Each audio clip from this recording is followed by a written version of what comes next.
Eu sou a quarta geração à frente do setor. Meu bisavô foi caminhoneiro, meu avô foi caminhoneiro, meus tios foram, meu pai foi caminhoneiro. Quando eu vim com esse projeto, vim com essa intenção, empreender num setor extremamente tradicional, nossos concorrentes eram muito maiores do que a gente. A gente começou a sentir que durante a pandemia, durante esse período, muita gente recuou. A nossa ousadia nos leva muito longe, sabe? Ousadia com risco calculado, ela é estratégia.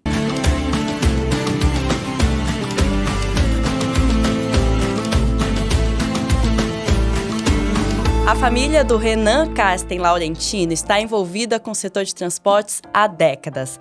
Mas os negócios ganharam outra dimensão quando ele resolveu transformar a empresa do pai em uma transportadora.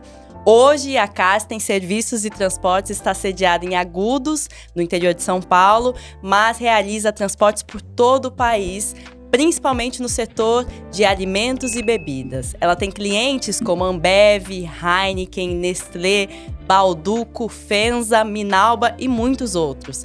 E para contar toda essa história, eu estou aqui hoje com o Renan. Renan, seja muito bem-vindo ao podcast Rota do Sucesso. Já vou engatar com a primeira pergunta, que é falar dessa questão das gerações aí, né? O seu bisavô já atuava no setor de transportes, é isso mesmo? Como é que começa a sua história aí nesse mercado? Isso mesmo. Acho que, primeiramente, queria agradecer o convite da Fretebras, de vocês por conceder esse espaço aqui para eu contar um pouquinho da minha história e a história da Karsten. Acho que é super legal. Bom, a nossa jornada no transporte começa há muito tempo atrás. Eu sou a quarta geração à frente do setor. Meu bisavô foi caminhoneiro, meu avô foi caminhoneiro, meus tios foram caminhoneiros e empresários do setor, meu pai foi caminhoneiro e eu estou no setor desde quando eu nasci. Com 6 ou 7 anos de idade, eu me lembro do impacto que tinha na minha família se um caminhão estivesse quebrado ou de um custo de pneu. Então, não muda tanto o que eu vivo hoje, para falar a verdade. Então, acho que é super, super legal levar o legado da minha família. E a gente transformou o negócio da Karsten mesmo.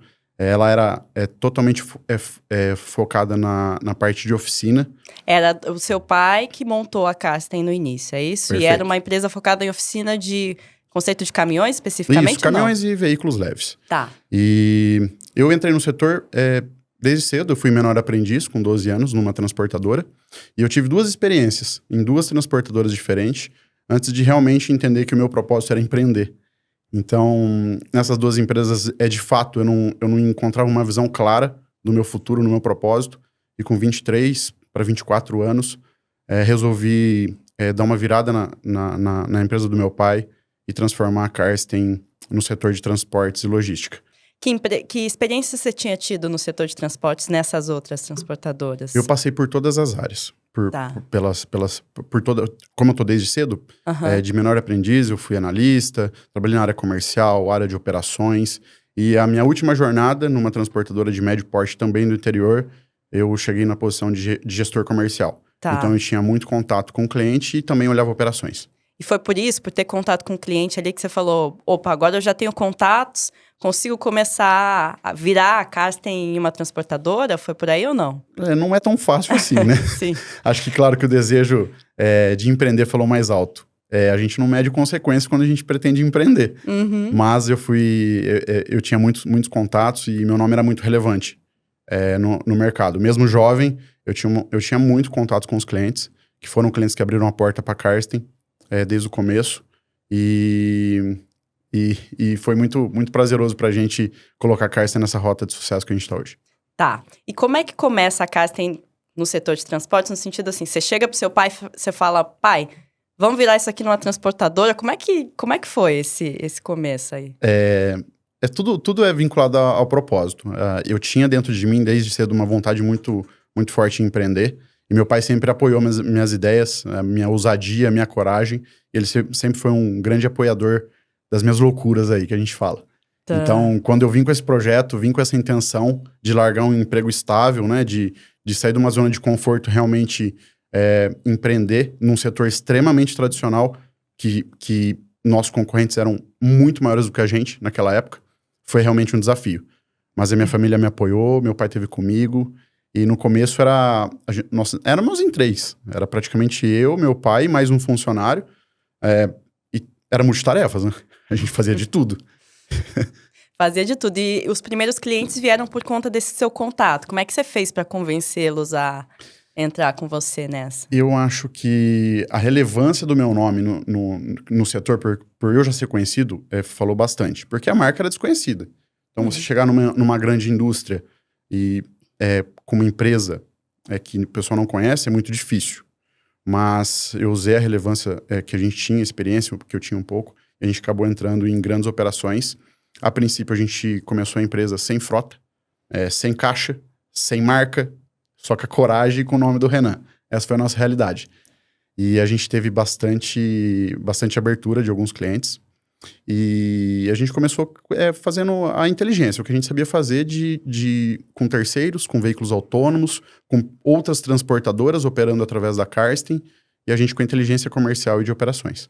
Perfeito. E na questão do setor em si, foi indústria e alimento, foi a indústria de alimentos e bebidas aí desde o começo? Foi.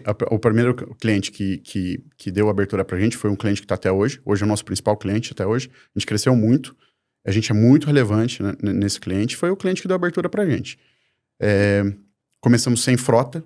Começamos, de fato, entendendo o setor, entendendo como funcionava. E a gente tinha um conservadorismo muito forte em relação à compra da frota. Nós não queríamos assumir dívida no começo da empresa. E alguns meses que a gente já estava rodando, quase um ano, veio uma oportunidade, a gente mapeou uma oportunidade de dar o primeiro passo na aquisição de veículos, de ativos. A gente mapeou um contrato de uma empresa muito forte pública, que ela vinculava o contrato de prestação de serviço ao mesmo prazo do financiamento do veículo. Então, eu olhava para o contrato, era 60 meses, eu olhava para o financiamento, era 60 meses. Isso deu muita convicção para mim e para o meu pai, dar o primeiro passo e começar a comprar as primeiras frotas. As primeiras frotas. E aí compraram mais de um logo de cara ali? A gente comprou um veículo, foi em 2013, foi a primeira aquisição de um veículo da Karsten, vinculado a um contrato de uma empresa pública. E depois a gente se sentiu mais à vontade, as taxas estavam, de certa forma, naquela época, muito boas. A gente pegou a época do Finame, 3%, 4% ao ano, foi muito bom. E foi assim que a gente começou. Mas o investimento em ativos mesmo foi para atender uma empresa pública com um contrato bem parrudo por trás. Bom, é um bom jeito de começar aí. A Karsten em si começa em 2012, em 2013 vem o início da frota própria. É isso mesmo. E diante dos clientes que a gente operava com terceiro, a falta de relevância da marca, do conhecimento, ou até a falta de estrutura, fez com que a gente fosse muito diferente em nível de serviço. Então, a gente tinha que compensar de alguma forma. Então, na hora que a gente entrava, eu tinha abertura de uma nova operação, de uma nova rota, de um novo serviço, de um cliente. A gente elevava muito o nível de serviço e muita eficiência. E isso fez com que muitas portas se abrissem. Tá. Então, a gente compensou por esse lado da eficiência interna mesmo e mostrar que a gente era muito capaz de fazer as operações acontecer. E teve algum outro desafio que vocês enfrentaram logo no início, assim, que você falou, caramba, não esperava por isso? Teve alguma coisa? Eu acho que a falta de caixa para qualquer empreendedor no começo é algo surreal. A operação de transporte, ela depende muito de investimento. É um investimento muito intenso, né? Que você tem que para compor fluxo de caixa, geralmente grandes empresas pagam com prazo longo. Então, para compor o fluxo de caixa, realmente a gente passou bastante desafio em fazer isso. Foi um dos principais limitadores para o crescimento da Karsten, sempre foi a disponibilidade de caixa no começo. Então, a gente tinha que contar o que tinha de caixa para fazer a operação. E foi assim que a gente foi. Mas, sem dúvida, foi um grande desafio. Pegaram bastante empréstimo, anteciparam muito recebível ali? Como isso mesmo, é a jornada de todo empreendedor, de toda transportadora. É claro que no começo a gente não tinha indicadores como a gente tem hoje. Realmente foi algo ousado e com coragem e com aspecto empreendedor mesmo no começo.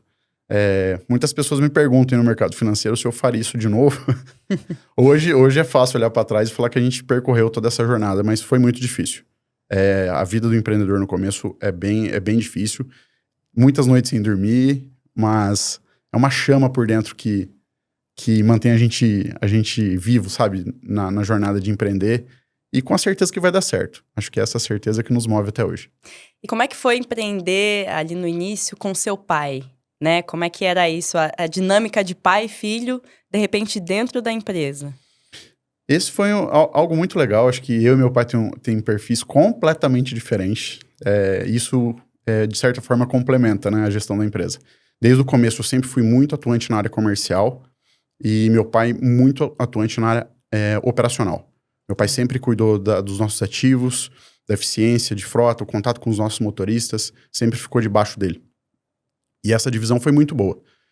Eu olhava o comercial, mas também tinha que olhar a operação para garantir nível de serviço, pois era eu que estava vendendo as operações, né? Eu tinha que garantir para que a gente mantesse uma marca forte no mercado. E a gente conseguia, de certa forma, separar as caixas. Mas no final do dia, quando as operações apertam, era multitarefas. Então todo mundo sai fazendo um pouco. Então a gente sabe, no começo foi desafiador, mas a gente foi aprendendo a um lidar com o outro, eu tendo muita resiliência e tendo meu pai como um conselheiro também. Mesmo eu sendo jovem e sendo ousado para tomar algumas decisões, eu sempre busquei o apoio e o conselho dele para que a gente esteja sempre debaixo da mesma visão, dentro do mesmo propósito. Então, foi muito saudável. Claro que não é mar de rosas, né? Uma relação empresarial. Meu pai, além de pai e filho, a gente tem uma relação de sócios, né? Na Karsten. Mas hoje a gente está bem maduro em relação a isso. A gente investiu muito em governança. E hoje a gente sabe lidar muito bem com os desafios que tem. E era separado, por exemplo, vocês pensavam, da porta para fora é pai e filho, e daqui, ou chamava de pai mesmo, é assim mesmo, não tem como separar as coisas. Eu até poderia falar que sim, mas não tem, gente, não tem como. Pai é pai, filho é filho, então reunião, tá pegando fogo na empresa, é pai para cá e filho para lá, não tem como. Independente de eu estar na posição de CEO, meu pai me respeita muito no processo de governança, isso está muito claro. Mas também quando eu tenho que ser cobrado pelo conselho, eu sou cobrado como CEO também pelo conselho consultivo da empresa. Uhum. E em casa também, né? A gente agora melhorou bastante, mas foram 12 anos aí resolvendo muita coisa nos almoços de domingo, como qualquer família empreendedora. Mas hoje a gente tá bem maduro em relação a isso, graças a Deus. Eu imagino que compartilhando um pouco, eu tenho um pai e um irmão empreendedores. Eles são de áreas diferentes, mas assim, no almoço de família, às vezes minha mãe fica doida. Ela fica assim, gente, pare um pouco de falar de empresas, pelo amor de Deus, eu quero participar da conversa. Exato. Vocês só falam de negócios, Exato. Né? Então, aí não tem como separar Não tem como. Ainda mais quando a gente tá com o mesmo propósito, de empreender, de fazer dar certo, de impactar o nosso ecossistema. A gente hoje tem quase 900 funcionários espalhados no Brasil. Então, uma decisão que nós tomamos errado pode afetar, ou uma decisão tomada certo pode afetar muitas famílias no Brasil. Uhum. Isso só direto, tá? Fora os motoristas terceiros. E todo o nosso ecossistema pode contar em torno de 1.500 pessoas sendo impactadas. Tá, são 900 funcionários só diretamente ali da Karsten mesmo. Fora os indiretos. E como é que foi esse crescimento? Ele foi vindo aos poucos? Teve um momento decisivo ali nos primeiros anos, né? A gente vai chegar já mais perto dos anos atuais, mas nos primeiros anos, teve algum cliente, alguma coisa que foi decisiva ou foi um crescimento realmente... Eu acho que foi um crescimento orgânico, claro, acelerado por nós mesmos. Tá. Soubemos aproveitar as oportunidades que o mercado foi nos dando. Crescemos muito em falhas de outras empresas que a gente entendia como oportunidade. Como, por exemplo, que tipo de falha? Regiões? Grandes demandas. A gente opera com clientes de alta capacidade produtiva e que tem que colocar produto na prateleira. É simples. Uhum. Então, a gente cresceu muito na falha no show de outras transportadoras, na falta de carro de outras transportadoras. Então, a gente sempre teve solução na mesa. A marca da Karsten é muito forte em relação a isso no mercado. A gente é considerado uma empresa de uma sustentabilidade operacional muito forte. A gente, de fato, a gente garante que as demandas sejam atendidas. A gente tem uma capacidade de atendimento muito forte. Então, acho que isso foi, de forma orgânica, a gente foi ganhando espaço. Tá. Novos clientes chegaram. O setor de alimentos e bebidas hoje, nós somos um dos principais operadores, um dos principais players do Brasil em relação a isso, porque a gente sabe fazer. E, de fato, não houve uma aceleração no começo, tá? Foi de fato orgânico, com muita eficiência. A nossa marca se consolidou no começo realmente por eficiência operacional, por conseguir atender as demandas que eram confiadas a gente. Quanto tempo até começar a abrir as primeiras filiais realmente para outras regiões? Foram uns 4 anos. 4 que a anos. gente trabalhou centralizado em Agudos, e logo depois a gente já começou a expandir. E a minha experiência de ter sido funcionário, ela foi muito legal, porque isso fez com que eu evitasse bastante erros. Na hora que você é funcionário, você tem uma visão. Você está sentado na cadeira de funcionário, de colaborador da empresa. Então, ali eu tive muita experiência do que fazer e do que não fazer. Então, acho que teve muita oportunidade de abrir filiais antes, mas a gente foi conservador e a gente deu muita... não é sorte, mas a gente foi muito assertivo nas filiais que a gente montou. Hoje, graças a Deus, as nossas filiais performam muito bem. Estão espalhadas por todo o Brasil, são mais de 14 unidades. A gente é muito focado no Sudeste, mas e tem muito plano de expansão ainda aí para mais filiais. E quando que como é que foi a decisão então, né? Já que teve um conservadorismo aí, como é que vocês tomaram a decisão de abrir as primeiras? Foi por conta de demanda de clientes especificamente ou porque você viu que tinha um espaço em alguma região específica? Nós nunca abrimos uma filial por não ser demanda de cliente. Então, a nossa missão como empresa, ela é muito clara. É garantir o cliente capacidade de atendimento. Então, se o cliente precisa de uma operação avançada ou de uma filial ou de uma região, a gente vai estar pronto para atender. Eu posso citar como exemplo a nossa última filial, que foi aberta mês passado em Maceió. Não tínhamos, no planejamento estratégico nosso, não constava para Maceió, de forma alguma. Mas um grande cliente da nossa carteira nos deu um desafio para assumir uma operação muito forte no Nordeste. A gente já tinha filial no Pernambuco, mas a gente teve que estabelecer uma base muito, muito forte em Maceió. E essa filial já está operando. Mas foi porque o cliente precisava de solução. E como é que faz para escolher, né? Quem que vai controlar essa filial? Como é que é esse processo aí dentro? A gente tem os coordenadores que olham uma divisão e a gente tem uma coordenação específica, uma caixa que olha filiais. Então, existe todo um processo para tirar uma filial do papel, de um projeto, implantar, contratar pessoas num curtíssimo espaço de tempo. Geralmente, quando a gente entra nas operações, as operações não são planejadas a longo prazo. É curtíssimo prazo. O cliente quer que assume a operação nas próximas semanas. Em todos os nossos cases de sucesso foi assim. A gente entrou em dias, assumindo grandes operações. E hoje a gente tem operações que a gente assumiu já há 6, 7 anos, performando muito bem. É mesmo. E o gerente, a pessoa responsável por essa filial, necessariamente alguém que vocês treinaram internamente? Ou vocês vão em busca de alguém com experiência já no mercado? A gente tem os dois cases. A gente promove muito o recrutamento interno. O nosso RH está muito voltado a isso, para dar oportunidade para quem está na nossa base. A gente acredita muito nisso. Mas, de certa forma, em regiões que a gente não tem time, a gente acaba trazendo profissionais de mercado. Geralmente são profissionais que têm um pouco da noção de transportes, de logística, só que são pessoas que têm que passar por um treinamento muito intensivo na nossa matriz para entender o que é a cultura da Karsten, como a Karsten performa, como que é o nível de exigência, o nível de eficiência, como que é a tratativa da Karsten diante dos clientes. Então, acho que tem uma escolinha aí para quem entra na Karsten performar legal. Falando sobre uma época específica da operação de vocês, durante a pandemia, segundo o que eu li e pesquisei, vocês fizeram um investimento de mais de 100 milhões de reais. Quer dizer, no momento que estava todo mundo ali segurando as pontas, tentando entender qual que seria o novo mundo, vocês decidiram fazer um investimento que foi o maior da história de vocês até então. Por que essa decisão e como é que vocês tomaram ela? Em 2020 para 2021, a gente assumiu bastante operações. Eu posso citar uma operação que a gente assumiu em Minas, em Belo Horizonte, João Molevade, no auge da pandemia. A gente implantou uma operação em agosto de 2020, com mais de 300 pessoas para serem contratadas e iniciar a operação no auge da pandemia. Mais de 300 pessoas? Mais de 300 pessoas, nas duas unidades. Assim. De uma vez. A gente foi assumir uma operação do dia para a noite e foi desafiador. Mas a gente tem um time capacitado, tem um time lá que adora desafio. E o pessoal colocou essa operação de pé em poucas semanas e foi muito desafiador. Então, a gente começou a sentir que durante a pandemia, durante esse período, muita gente recuou. Em não pegar a operação, em não atender o cliente, em se resguardar, claro, mas a gente foi um pouco ousado. E lá a gente fala que a nossa ousadia nos leva muito longe, sabe? Então, acho que ousadia com risco calculado, ela é estratégia. não é loucura. Então, a gente soube fazer exatamente o que está acontecendo hoje foi fruto do que a gente plantou em 2020 e 2021. A taxa Selic estava, historicamente, a menor que já existiu.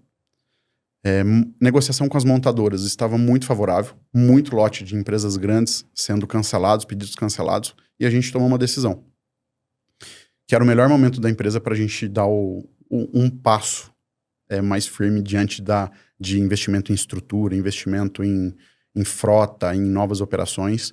Foi quando, de fato, os investimentos somaram, eles até passam de 100 milhões. Quando eu olho só 100 milhões, são só ativos, são frota, mas a gente investiu em infraestrutura, em time, em novas operações. E foi quando, de fato, a Karsten, ela chega no mercado como uma marca relevante. Foi a partir do momento que a gente trouxe estrutura. Claro, existia naquele momento um conservadorismo nosso e até um receio de, nossa, mas a Karsten vai ficar grande, como que a gente vai... Será que vai ter operação para tudo isso que a gente está fazendo? Mas a gente soube, de fato, aproveitar cada oportunidade que a pandemia trouxe e colocar a Karsten nessa jornada que ela vem até hoje. Durante esse crescimento da empresa, também tem uma questão que é o gestor crescer, né? Para conseguir levar a empresa para um novo patamar, às vezes precisa aprender, desenvolver habilidades novas. Isso também foi algo que, em algum momento, até mesmo nesse momento de pandemia, de repente 300 pessoas novas entrando, teve habilidades, características que você teve que desenvolver aí para conseguir levar a empresa adiante? Sim. Acho que a principal característica que a gente teve que desenvolver, principalmente eu, foi a gestão de pessoas. Lidar com pessoas, estar apto para tratar da nossa liderança. Nessa época, eu era diretor de operações ainda da Karsten, e eu estava muito envolvido na operação e implantação de operações. Então, acho que o Renan de 2012, 2013 não é o mesmo Renan de 2020, 2021, e não é o mesmo Renan que está aqui agora, é completamente diferente. Então, acho que para um empreendedor ou para uma pessoa que tem um cargo de gestão muito, muito estratégico na empresa, o senso de humildade, de entender que a gente nunca sabe de tudo e a gente está em constante aprendizado, seja no dia a dia, ou de fato sair da zona de conforto e voltar a estudar, procurar se aperfeiçoar. Eu assumi o cargo de CEO da Karsten agora em 2024, é o primeiro ano que eu estou como CEO, mas em 2023 eu tive que estudar. Eu fui para a Fundação Dom Cabral, eu fiz um curso que é muito voltado para executivo, que chama Programa de Desenvolvimento de Executivo, PDE, onde eu passei o ano todo estudando e me preparando para, de fato, assumir a cadeira de CEO em 2024 para a Karsten. Então, eu também sou um Renan antes da fundação e depois da fundação, e sabendo equilibrar resultados, pessoas, comunicação com o mercado financeiro, comunicação com os clientes. Então, acho que a posição do CEO, ela exige muito o equilíbrio da tomada de decisão para que tenta equilibrar ou agradar, não agradar todo mundo. Então, acho que o maior desafio meu é saber equilibrar as decisões para que não afete, de fato, um único setor ou uma única divisão na empresa. Então, acho que é uma visão bem ampla que eu tive que aprender para a tomada de decisão. As decisões cada vez mais são distantes. Eu não consigo mais, na posição que a Karsten está, fazer um microgerenciamento, por exemplo, de uma filial. Então, na minha posição, eu faço a gestão de líderes que cuidam de líderes. Então, acho que nesse ano eu tive uma jornada muito forte com a minha alta liderança, muito perto deles, e eu acredito que a liderança impacta no ecossistema da empresa. A gente pode desenhar planejamento estratégico, a gente pode ter convicção do que a gente vai fazer, a gente tem uma visão muito clara do que a gente vai fazer no futuro. Se isso não for comprado pela liderança e não for disseminado para todos na empresa, não adianta nada. Então, acho que eu tive que de certa forma, reunir meu time, reforçar nossa cultura interna. E hoje eu posso falar que a cultura interna da Karsten, o DNA da Karsten, é o nosso maior diferencial competitivo hoje. As pessoas que estão lá dentro. São pessoas... Tem gestores lá que eu vi crescer, que viu a empresa crescer mais de 40 vezes. Que estão com a gente há mais de 8 anos e que foram se desenvolvendo também. Tem pessoas que tiveram que voltar a estudar, tem pessoas que foram também cursar universidades renomadas, porque eu vendo muito algo lá e o pessoal sabe que o gestor dentro da Karsten, ele tem que crescer com a cadeira, porque o planejamento nosso é ambicioso. Então, acho que essa gestão de pessoas foi algo que foi um divisor de águas dentro da Karsten. Porque esse é outro ponto, né, Renan, que você trouxe, que nas empresas, conforme elas vão ganhando tamanho e escala, fica a dúvida de quando trazer profissionais de fora, Exato. que já tenham aquele conhecimento, versus o quanto investir em gente lá de dentro e fazer essas pessoas crescerem, né? Exato. Como é que faz? Tem que ter um equilíbrio entre os dois ou vocês priorizam quem tá fora, quem tá dentro? Como é que vocês fazem? É relativo. Acho que a gente visa muito a oportunidade interna, como eu disse. Porém, a gente tem que ter humildade também, principalmente os acionistas, em reconhecer onde são nossos limites e as nossas dores. Esse ano, por exemplo, a gente fez a contratação de um CFO para a Karsten. A gente foi para o mercado, trouxe um CFO de mercado e, humildemente, reconhecemos, eu e meu pai, que nós não éramos bons para gerir o financeiro. O financeiro ali, precisava de alguém. Assumimos e a gente foi para o mercado e buscou. Internamente não tinha essa pessoa, não tinha essa peça. Uhum. Então, a gente faz muito isso. A gente prioriza as pessoas certas para as posições chaves. Isso realmente é um diferencial para o crescimento da Karsten, é ter as pessoas engajadas e as pessoas certas na posição certa. Tem um amigo CEO meu, de um outro setor, que ele comentou uma frase comigo esses dias que faz muito sentido. As pessoas são o maior ativo de uma empresa, mas as pessoas certas. Porque se não for as pessoas certas, elas acabam sendo passivo. Então, acho que essa frase me marcou bastante. E eu olhando para o cenário da Karsten hoje, a gente tem um time muito bom. Um time, ele é faminto por resultado, ele é faminto por resultados grandes. Eles são ambiciosos. E o nosso planejamento estratégico é desenhado de uma forma grande aí para os próximos anos. Isso, de fato, motiva a nossa liderança. Acho que hoje em dia não é só salário que mantém uma pessoa. Eu acho que tem que alinhar muito forte o propósito pessoal, o propósito da empresa e, de fato, trabalhar num projeto que seja um projeto protagonista, que é o que a gente vem buscando no nosso setor. Você falou um pouco da questão do tamanho da Karsten hoje. Eu queria detalhar mais isso, né? Como é que estão os negócios atualmente? Vocês seguem focados na indústria de alimentos e bebidas, é isso? Mais de 900 funcionários, esses diretos, fora os terceirizados, os terceiros. Qual que é o tamanho da frota própria? Conta um pouco pra gente. Hoje a nossa frota própria está em torno de 700 ativos. A gente tem mais uns 500 terceiros na operação também, que mensalmente carregam pra gente. A divisão nossa é muito voltada para transporte rodoviário, lotação. Entramos no setor de intralogística, estamos na armazenagem, cross-docking, distribuição urbana dedicada.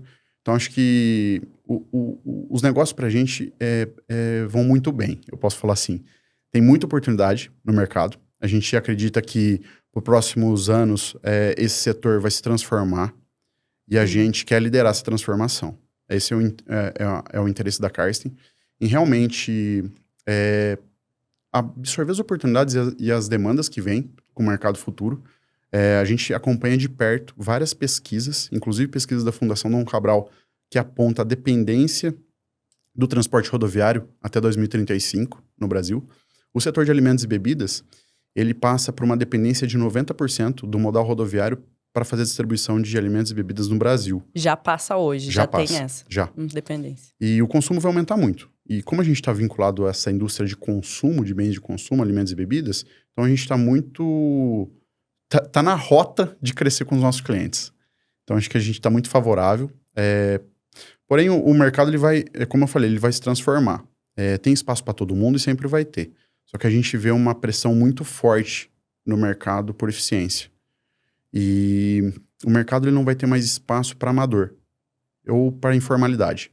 A gente vê muitas empresas crescendo quando as empresas estão investindo em governança, as empresas estão investindo em eficiência, o mercado, ele não paga mais ineficiência, o mercado, ele não paga, a gente vê de perto que o mercado, ele não remunera mais um custo de diesel acima da média, ele não remunera deslocamento vazio por ineficiência do operador logístico. Então, a gente está muito baseado em alguns indicadores internos operacionais que fazem a gente garantir o lucro de hoje para a gente investir no amanhã. A gente é muito pautado em indicadores como EBITDA, lucro líquido, claro, como toda empresa. Mas tem dois indicadores que a gente mede muito, que a gente para fazer os investimentos do futuro e até para analisar o setor com mais segurança, a gente mede o ROIC interno, que é o retorno do capital investido, e a gente mede de perto a alavancagem dívida EBITDA da nossa empresa. Hoje a Karsten ela apresenta indicadores muito superior aos players de mercado, e tudo isso é relacionado à eficiência interna. Então a gente tem a nossa torre de controle, acho que entrando um pouquinho na parte de tecnologia, aproveitando, a nossa torre de controle é desenvolvida interna, não é uma torre de controle de mercado, e é desenvolvida e customizada para o cenário da Karsten. Eu vou citar alguns indicadores que a gente tem na torre. É uma torre muito voltada para produtividade. Então, a gente controla de perto um indicador que chama de indicador de deslocamento vazio. Hoje a nossa frota tem uma meta, o time de operação tem uma meta que ela não pode rodar no geral, no Brasil, mais do que 10% vazia. Seja para deslocamento, para abastecimento, ou para uma manutenção, ou para fazer um carregamento. Esse é o indicador. E eles vêm batendo o indicador. Isso é margem na veia. Porque se o caminhão está rodando carregado, o caminhão está sendo remunerado. A gente pode falar de robustez de empresa, de marca, mas no final do dia, a gente vive de frete. E tem que ser frete muito bem feito. É o que a gente vende lá dentro. Então, acho que alguns indicadores como o percentual do diesel sobre a receita, a nossa torre mede. Então, a gente tem um limitador de que o custo do diesel não pode passar de, por exemplo, 25% do que a gente tem de receita. E esses dois indicadores fazem com que a nossa margem operacional seja muito eficiente. E se a margem operacional é eficiente, a gente, de certa forma, faz com que tenha mais lucro, que tenha mais possibilidade de investimento, que a gente consiga comprar mais ativos e que a roda gire, entendeu? Então, acho que a gente está muito pautado em alguns indicadores que a gente teve que aprender com o mercado, tá? E são indicadores que não são só do setor do transporte rodoviário, são indicadores que qualquer empresa, ou até empresas de capital aberto, são comparáveis, e a gente usa isso muito dentro da Karsten para comparar com os players, com os pares de mercado, para ver, cara, como que a gente está? Será que a gente está bem? Será que a gente está muito acima, muito abaixo? Então, isso ajudou a Karsten ter muita sustentabilidade financeira, robustez, estrutura de capital, para planejar algo robusto para os próximos anos, que a gente espera liderar alguns setores de mercado e ter protagonismo nessa transformação do nosso setor. Muito interessante. E essa visão toda sobre a área financeira da empresa, ela vem desse novo diretor financeiro que vocês contrataram? Vocês já vinham olhando, justamente buscando ao redor, no mercado, olhando todo mundo para entender o que poderia ser incorporado ali no negócio? A gente sempre esteve atento, né? Com a chegada do nosso CFO esse ano, a gente subiu de nível, não tenha dúvida. A gente está indo para o segundo ano de balanço auditado por uma empresa muito renomada de mercado. Então, isso nos deu muita segurança e muita governança nos nossos números. E isso nos ajudou muito a refinar nossos indicadores. Então, acho que com a chegada do nosso CFO ajudou demais, mas a gente já vinha amparado com indicadores. Poxa, como que eu faço um investimento robusto se eu não sei o ROIC da minha empresa? E a gente se depara muitos empreendedores numa situação dessa.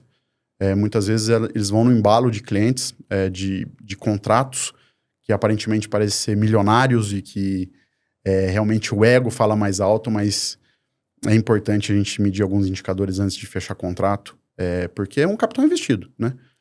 Muitas das vezes esse capital de terceiro, inclusive, então a responsabilidade é ainda maior, né? Você capta o dinheiro para fazer o dinheiro rentabilizar dentro do seu negócio e fazer o negócio prosperar. Então, esse ano a gente, para tomar qualquer decisão em relação a isso, a gente tem um conselho consultivo que a gente montou. Então, o CEO ou o CFO não pode tomar decisões de forma isoladas, a gente compartilha com o nosso conselho, ou seja, compartilha com quem de fato vai assinar as operações, e a gente toma decisões pautada por esses indicadores. Como que eu vou fazer um investimento novamente de 100 milhões se eu não vou trazer uma margem operacional para suportar isso, e isso vai ofender minha alavancagem? Então, acho que a gente está muito maduro em relação a isso. É um momento muito especial para a Karsten. A gente está muito próximo do mercado financeiro. O mercado financeiro ele começou a olhar o setor com muito bons olhos, porque é um setor inevitável. É um setor que vai crescer, ele é necessário, só que vai ser para poucos. Como eu falei, tem espaço para todo mundo, só que são somente poucas empresas que vão permanecer nesse setor, e são empresas que vão investir em governança. vão investir em uma boa saúde financeira, em sustentabilidade e empresas que tenham um time para suportar o crescimento. Para suportar ali, né? É isso aí. Você falou dessa questão do conselho consultivo que vocês montaram. Foi quando e como é que foi essa decisão, né? Hoje, como é que vocês estão estruturados? Tem conselho consultivo, tem conselho de administração também? Ou é um ou outro? Como é que funciona ali dentro? Hoje na Karsten o conselho consultivo, é feito pela família, pelos acionistas. E a gente tem um conselheiro independente, que é um professor que eu tive aula com ele, inclusive na Dom Cabral, um professor de estratégia e inovação, que ele está com a gente. Esse mês a gente finaliza o ano com 10 reuniões de conselho. Então teve muita coisa para subir para o conselho aprovar. E, de fato, eu tive que ter muita maturidade. Eu, Renan, como CEO, eu não posso, de certa forma, colocar meus interesses como CEO à frente dos meus interesses como acionista. Primeiramente, eu tenho ações na empresa. E eu acumulo o cargo de executivo. Isso ficou muito claro pra gente em relação... Até a gente brinca lá. Uma hora o Renan tá com o chapéu de CEO, outra hora ele tá com o chapéu de acionista. Porque se o Renan não apresentar resultados como CEO... Tá claro pra gente que a gente vai ter que arrumar outro CEO pra tomar conta da Karsten. De forma alguma, eu posso colocar decisões ou o meu ego em achar que eu sou o melhor CEO pra Karsten naquele momento, se isso vai, de certa forma, desvalorizar minhas ações como acionista da Karsten. Tem que ter um pensamento em longo prazo. Exatamente. Aí, no longo prazo. Então foi muito importante pra gente ter montado esse conselho consultivo, abriu muito nossa mente, trouxe muita sustentabilidade na tomada de decisão. As decisões foram muito assertivas. Os movimentos que a gente fez de reestruturar a estrutura organizacional da empresa, trazer novos profissionais, entrar em novas divisões. Talvez, eu cito muito que... Eu cito bastante lá que uma das melhores estratégias, muitas vezes, é saber falar o não no momento adequado. Então, acho que como falar ou não também é importante, porque a gente teve muita oportunidade esse ano de fazer muita coisa. Seja para novos negócios, novos segmentos, seja para analisar o mercado de uma forma mais ousada. Mas o nosso conselho nos amparou aí a estar de uma forma bem dentro do que foi planejado. A gente fez o planejamento estratégico da Karsten nesse ano de 2024 até 2028. E a gente sabe exatamente como a gente vai atuar até 2028, está planejado, tem muita coisa boa para acontecer. A Karsten tem chances muito factíveis de triplicar de tamanho até 2028. A gente planejou 2025, dentro desse planejamento estratégico foi feito em janeiro de 24, e hoje, o que foi planejado para 2025, ele já está entregue. Pelos contratos que a gente fechou em 2024, a receita de 2025 já está batida praticamente, pelos contratos que vão performar. E aí, esse mês a gente teve, em novembro, a gente teve uma revisão do nosso planejamento estratégico, e a gente teve que subir a régua para 25, senão vai ficar muito fácil. Senão a meta já tá batida, já batida. E não tem como. A gente tá gravando esse episódio, para quem tá nos ouvindo, nos acompanhando, no fim de 2024, então por isso a gente tá falando aí no cenário de fim de ano e começo de 2025. O que dá para adiantar desse planejamento de vocês para os próximos anos, né? Envolve a entrada em novos setores, abertura em novas regiões. O que você vê de oportunidades aí no mercado? Eu acho que, como eu falei, o transporte ele passa por uma transformação muito grande e tem muita oportunidade. A gente está analisando outros setores para fazer diversificação na nossa carteira. Isso está no nosso planejamento estratégico. Tem muitas regiões que a gente quer atuar. Inclusive, falando sobre filiais, você me perguntou se a gente como a gente monta as filiais. Está no nosso planejamento estratégico, até a gente está discutindo de uma forma muito preliminar com um grande cliente nosso, até um processo de uma abertura de filial internacional para acompanhar um cliente numa fábrica que eles estão montando fora do Brasil. Então, até isso está na mesa, tá? Então, é muito amplo, mas a gente tem que manter o foco em realmente trazer receita com resultado, trazer uma margem saudável para manter o nosso negócio de pé e sem fazer loucura. Saber os riscos que a gente vai correr, escolher as batalhas que a gente vai entrar. E eu acho que até 2028 promete muita coisa e tem muita oportunidade. Eu acredito muito no setor, tá? Eu acho que esse setor vai se transformar e vai ter muita oportunidade para fazer bons negócios. O que a gente vê, a minha análise do setor é que o setor vai passar por uma consolidação natural, como já está passando. Vão ficar poucas empresas. Tem grandes grupos fazendo movimentos inorgânicos. Isso também vai consolidando o setor. E, de certa forma, isso faz com que o setor fique mais forte. O setor é muito fragmentado. São pouquíssimas empresas que têm relevância no Brasil. E a ideia é que, cada ano, mais empresas, poucas empresas fiquem sendo relevantes. Então, a gente acredita muito nessa parte de consolidação do setor e a gente quer ser um protagonista nisso. Nas aquisições também? Não descartamos. Não descartamos. A gente está preparando a empresa de uma forma muito forte de governança para que a gente possa estar apto para discutir possíveis crescimentos inorgânicos. Tá. Tem muita coisa para acontecer, tem muita novidade boa. A gente está se preparando para algo muito forte que está por vir. Eu não posso dar tantos detalhes de coisas que estão... Quer saber os detalhes. que está para acontecer nos próximos meses ou anos aí, mas a gente tem se preparado muito forte na nossa estrutura organizacional, nossa estrutura de operação e principalmente nossa estrutura de capital e nossa estrutura de governança. Perfeito. A gente falou da torre de controle de vocês e tudo mais. Como é que você vê a tecnologia hoje, né? E até você mencionou que a torre de controle foi desenvolvida internamente. O quanto o setor hoje, as empresas transportadoras, elas precisam ter uma tecnologia proprietária ou ir a mercado buscar? Como é que você vê o papel da tecnologia aí no seu setor? Eu acho que tem grandes oportunidades disponíveis. Tem que entender qual é o modelo de negócio de uma transportadora. O modelo da Karsten, ela não se adequava a uma torre de controle pronta. A gente testou várias. De fato, a gente teve que colocar nosso time de tecnologia para desenvolver, junto com a nossa área de inteligência de informações, e acabou dando certo. A gente está indo para o nosso 4º ano de torre de controle.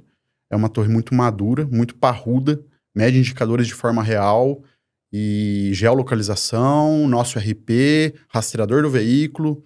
Então, hoje, para uma tomada de decisão interna, hoje eu consigo dar a condição para o meu time dele olhar na nossa torre e entender qual é o tempo médio de carregamento no nosso cliente ou qual é o tempo médio de descarga num determinado cliente do nosso cliente, para que a tomada de decisão seja assertiva.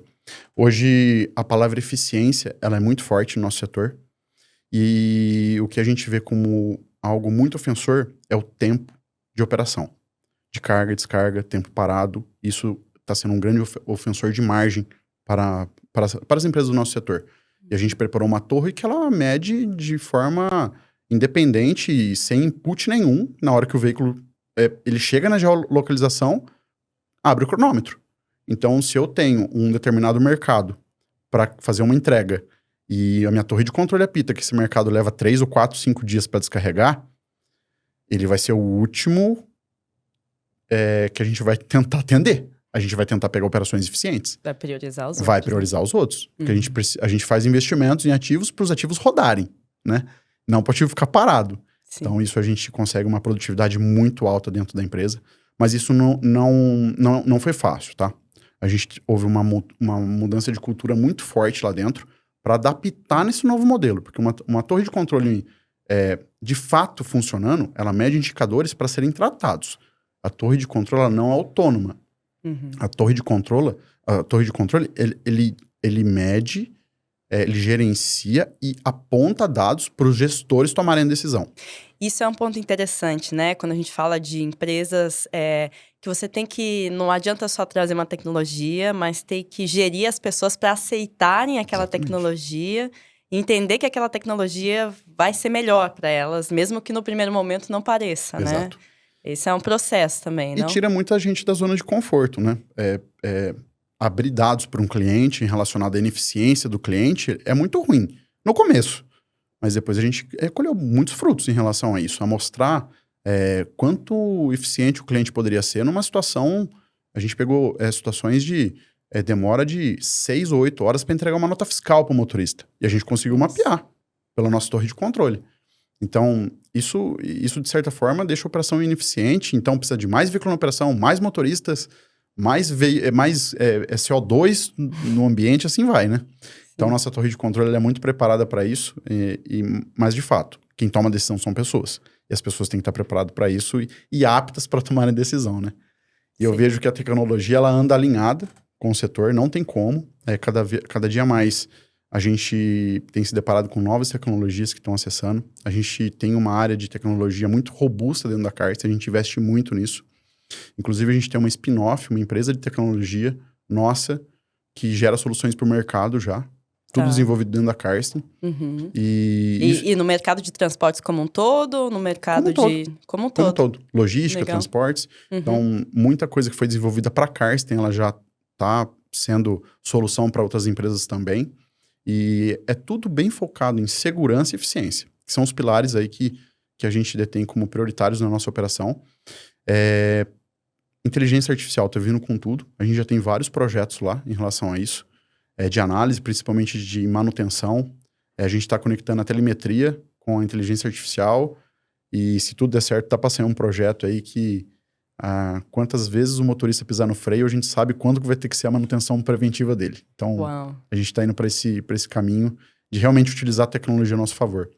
Lá na Karsten, o nosso time ele é muito firme em ir à frente de mudança.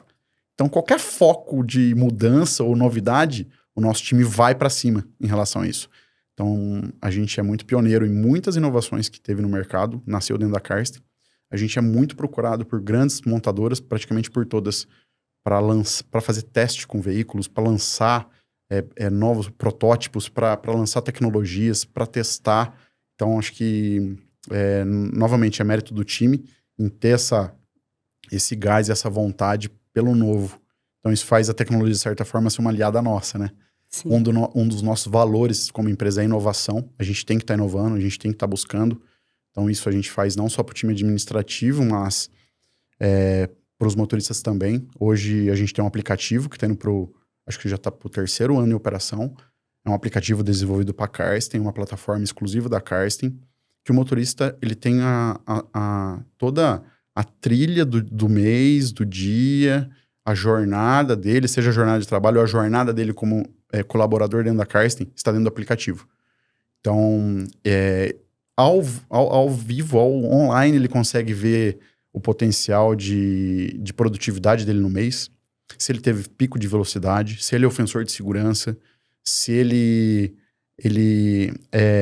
tá no ranking dos motoristas com uma melhor performance, o que ele tem para fazer para melhorar. Então, isso a gente conseguiu dar clareza até pro nosso motorista que está na ponta, que é o que sustenta a nossa operação aí, tá na palma da mão dele. Toda a jornada dele dentro da Karsten, acho que tá num aplicativo, e ele consegue mensurar se o mês dele tá sendo bom, se ele fez a quantidade de pedidos que ele teria que fazer, como que tá a performance dele.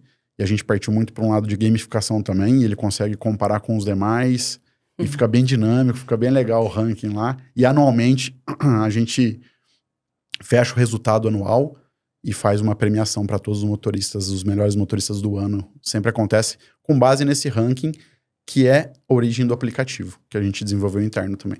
Interessante, muito legal mesmo. Falando sobre a estrutura, o seu pai hoje participa do conselho? Como é que funciona? Como é que a família está envolvida hoje nos negócios? O meu pai, ele cuida da área institucional da empresa, então ele é o diretor institucional e também ele é o diretor de frota. Então, todos os ativos, toda a área de veículo, seja leve, pesado, área de manutenção, está debaixo da direção dele. E ele também acumula um cargo muito importante, estratégico no nosso conselho. E claro que é conselheiro direto do CEO também, né? Não tem nem o que falar, ele me apoia no dia a dia e a gente que toca o negócio lá. A família, de certa forma, está envolvido diretamente no negócio, mas a gente separa muito realmente quem são os executivos e quem são, de fato, família, né? Então, acho que realmente quem está na frente do negócio como estratégico sou eu e meu pai. Meu irmão está no negócio de uma forma ainda rodando vários cargos. Meu irmão tem 20, 21 anos, para entender um pouquinho do setor. Eu tenho 2 filhas novas, né? Mas eu vou deixá-las à vontade. Eu não posso tomar partido por elas se elas vão continuar no setor ou não, mas eu posso falar que hoje a 5ª geração da minha família já mantém o sustento vindo do setor. Isso é muito orgulho pra gente. Sim. E, novamente, a gente acredita muito nesse setor. Eu sou muito motivado e muito agradecido por estar inserido nesse setor. Eu acredito muito no futuro do nosso setor E para que isso aconteça, para que todo o nosso planejamento aconteça, para que tudo venha dar certo, o sucesso que a gente está buscando, a gente tem que estar como base a família, então a gente leva isso muito a sério e cada vez mais a gente quer estar muito profissional, muito sustentado pelo conselho, muito sustentado por as orientações e as tomadas de decisões assertivas dentro da empresa. Você sempre quis trabalhar no setor de transportes? Eu não tive escolha, né, na verdade. Vai ter que trabalhar com transportes. Mas quando todo mundo tem uma gíria do setor aí que na hora que você entra no setor, você nunca mais sai. E de fato, acho que aconteceu isso com a minha família, né? Todo mundo foi impactado por isso. É um setor muito dinâmico, é um setor extremamente essencial para o país. Extremamente dinâmico. Nenhum dia é igual ao outro. Igual ao outro, né? Então, isso motiva me motiva ali, isso né? me motiva bastante. Dá uma adrenalina boa, É muito né? legal. E tem diesel nas veias aí, tem correndo, diesel. que já não tem jeito. Tem diesel, é isso aí. Renan, a gente passou por todos os pontos aqui. Você acha que tem alguma coisa da história que ficou faltando a gente falar? Não, acho que falando um pouquinho mais de tecnologia que vai impactar o setor, a gente já discutiu com uma marca específica de veículo, a gente está finalizando alguns testes de possíveis veículos com tecnologias bem ousadas, que a gente está vendo que está chegando no Brasil, seja veículos autônomos, sejam veículos elétricos, que a gente já tem na nossa frota.